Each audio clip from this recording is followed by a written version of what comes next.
আজকে আমি একদম কম রেটের ড্রেসগুলোই নিয়ে বেরিয়েছি। তার একটাই কারণ, বেশি বেশি সেল করব আর দোকানের মধ্যে আগের পুরনো কোনো ড্রেস আমি স্টক রাখবো না। যেসব 4 পিস 6 পিসের ড্রেসের বান্ডেলে 1 পিস 2 পিস করে রয়ে গেছে বা যেগুলো একটু পুরনো হয়ে গেছে, আমার দোকান তো 2 বছর হয়ে গেল, তো 2 বছরের মধ্যেও যদি কোনো ড্রেস থেকেও থাকে, বেশিরভাগ ড্রেস কিন্তু আমি 6 থেকে 7 মাস পেরিয়ে গেলে সেগুলো একটু কম রেটে হলেও সেল করে দিই।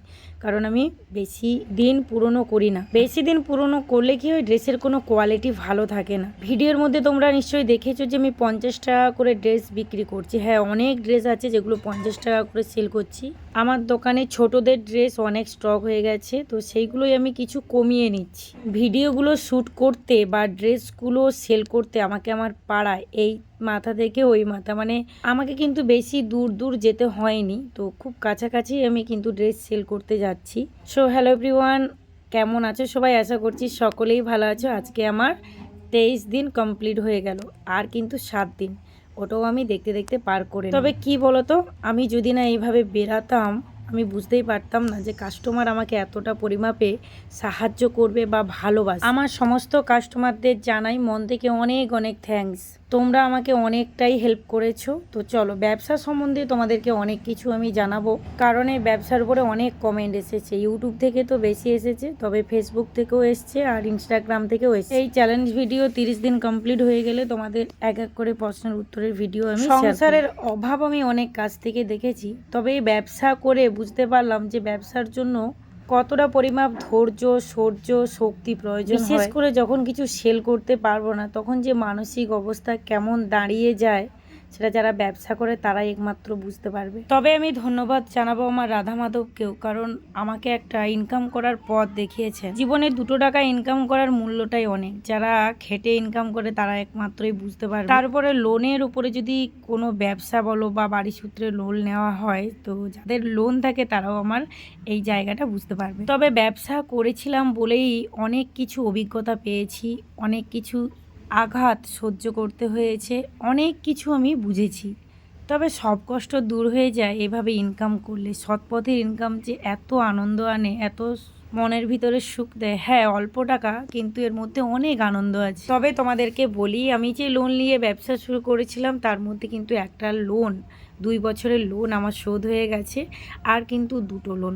দুর্গাপূজার সময় আরও একটা লোন কমপ্লিট হয়ে যাবে, তারপর কিন্তু আর একটা লোন থাকবে। তো একটা লোন চালানোটা কোনো ব্যাপার হবে না, ব্যবসা থাকবে যেহেতু। আর 3টা লোন চালাতে অনেকটাই চাপের মধ্যে পড়ে যেতে হয়। মানে লোনের ডেটগুলো এমন এমন টাইমে চলে আসে, হয়তো আমার মার্কেট থেকে ড্রেস কালেক্ট করার সময়ও হয়ে যায়, তখন একটু এদিক ওদিক বোঝাতে অনেকটাই চাপ হয়ে যেত। চলো, আজকে মন খুলে অনেকটাই মনের কথা তোমাদের সাথে শেয়ার করলাম। আমি কিন্তু কখনোই কোনো ব্যবসায়ীর সাথে আমার তুলনা করিনি। তার কারণ এটাই যে আমি কারো যোগ্যও হতে পারবো না, কারো মতো ব্যবসা করতে পারবো না। আমি আমার মতো করেই ব্যবসা করেছি, তো যতটা পেরেছি ভালোবেসে ব্যবসাটাকে এগিয়ে নিয়ে যাওয়ার। জানি না ভবিষ্যতে কি করতে পারবো, তবে মন থেকে অনেক ইচ্ছে আছে যে ব্যবসাটাকে আমি একটু একটু করে আরও একটু ওপরের দিকে নিয়ে যাব, আরও একটু দোকানটাকে ভালো করে সাজাবো, আরও কিছু ড্রেস আমি রাখবো। এদিকে চ্যানেলের মাধ্যমে তোমাদের কাছ থেকে সাপোর্ট পাচ্ছি, তার জন্য অনেক অনেক থ্যাঙ্কস। আর আমার কাস্টমারদের কাছ থেকে ভালোবাসা পাচ্ছি। কাস্টমারদের ভালোবাসা আমি কোনো দিনই ভুলতে পারবো না। অনেক অনেক হেল্প করেছে আমাকে, আমার কাছ থেকে ড্রেস কালেক্ট করে। ব্যবসা ধরে রাখা চারটিখানি ব্যাপার। যখন কোনো ড্রেস নিয়ে এসে কালেক্ট করে নিয়ে আসার পর সেল করতে যদি না পারি, তখন মনের অবস্থাটা একদম ভালো দাঁড়ায় না। সব সময় ছটপট করে যে ওই ড্রেসটা আমি কিভাবে সেল। তবে ব্যবসার শুরুতে আমি অনেকগুলো ড্রেসের বান্ডেলে ঠকে যাই, আর সেই ড্রেসগুলো সেল করতেও আমার অনেকটা কষ্ট হয়।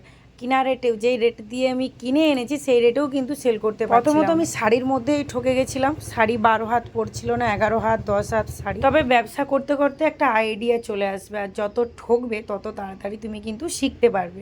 এখন আমি যখন কোনো শাড়ি দেখি, তার কোয়ালিটি দেখে মোটামুটি বলতে পারবো যে এই শাড়িটা কোন রেটে তুলতে হবে। আর ওখানে দোকানদাররা তোমাকে চিনেই নেবে যে পুরনো হয়ে গেছে ব্যবসায়ী, তো ঠকবে না। প্রথম অনেকগুলো ড্রেসের বান্ডেলে আমি ঠকে গেছিলাম, সেগুলো কভার করে উঠতে, সেগুলো মেকআপ করতে অনেকটাই টাইম লেগে গেছে, আর অনেকটাই লসের মধ্যে পড়তে হয়। ভাবো, এবার লসও দাঁড়িয়েছে আর এদিকে লোন।